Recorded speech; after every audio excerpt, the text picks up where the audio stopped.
હાલ વડોદરામાં તાજિયા વિસર્જન દરમિયાન જે એક દુઃખદ ઘટના બની છે। ફતેપુરા વિસ્તારમાં આવેલા સરસિયા તળાવમાં 16 વર્ષના કિશોરનું પાણીમાં પડી જતા દુર્ઘટનાજનક મોત નીપજ્યું છે। આ ધાર્મિક વિધિ દરમિયાન થયેલી આ ઘટના સમગ્ર વિસ્તારમાં શોકનું મોજું લઈને આવી છે। બનાવની વિગતો અનુસાર ફતેપુરા વિસ્તારમાં રહેતો માહિર મુસ્તાક મંસૂરીના મિત્રો સાથે સરસિયા તળાવના કિનારે તાજિયા વિસર્જન જોવા ગયો હતો અને અચાનક તેનો પગ લપસ્યો અને તે તળાવમાં પડી ગયો હતો। માહિર ડૂબી ગયો હોવાની જાણ થતાં આસપાસના લોકોએ તેને બચાવવાના પ્રયાસો શરૂ કર્યા હતા। ઘટનાની જાણ થતાં ફાયર બ્રિગેડની ટીમ તાત્કાલિક ઘટના સ્થળે પહોંચી અને શોધખોળ શરૂ કરી હતી અને 2 કલાકની જહેમત બાદ માહિરનો મૃતદેહ તળાવમાંથી મળી આવ્યો હતો।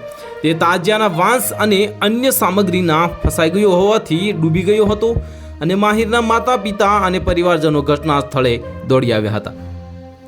પોતાના દીકરાના આકાળે થયેલા નિધનથી તેઓ આઘાતમાં સરી પડ્યા હતા અને માહિર જીવન સાધના સ્કૂલમાં ધોરણ 11માં અભ્યાસ કરતો હતો અને 3 ભાઈ બહેનમાં બીજા નંબરનો હતો। પોલીસે મૃતદેહને પોસ્ટમોર્ટમ માટે મોકલી આપ્યો છે અને આ ઘટના અંગે વધુ તપાસ હાથ ધરી છે। આ દુઃખદ ઘટના સમગ્ર વિસ્તારને ગમગીન કરી દીધો છે। તો હાલ માટે આટલું જ। મળીશું અપડેટ સાથે। જો તમને અમારા વિડીયો પસંદ આવતા હોય તો વિડીયોને લાઇક કરી દેજો, ચેનલને સબસ્ક્રાઇબ કરી બાજુમાં આવેલા બેલ આઇકનને દબાવી દો, જેથી તમને આવા સમાચારની અપડેટ મળતી રહે।